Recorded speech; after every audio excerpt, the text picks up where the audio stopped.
கோலி talk Kollywood news. உத்தம villain படப்பிடிப்பு இன்னும் முடியலையா? கமல் விஸ்வரூபம் படம் வெளியான அப்புறம் தான் அதோட 2ஆம் பாகத்துல நடிச்சாரு. அந்த படமே இன்னும் வெளியாகாத நிலையில உத்தம வில்லன்ல நடிக்க தொடங்கினாரு கமல்.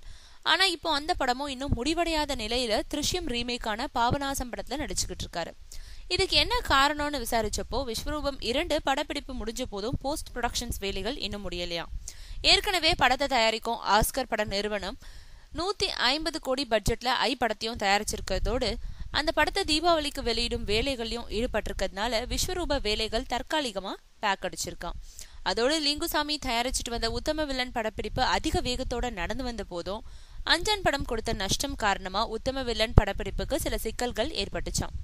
அதனாலதான் யோசிச்சு பார்த்த கமல் இவங்க ரெடியாகி வரும் வர காத்திருக்க வேணான்னு தனக்காக படப்பிடிப்பு செல்ல காத்துக்கிட்டு இருந்த பாபநாசம் படத்துல நடிக்க தொடங்கிட்டாராம்.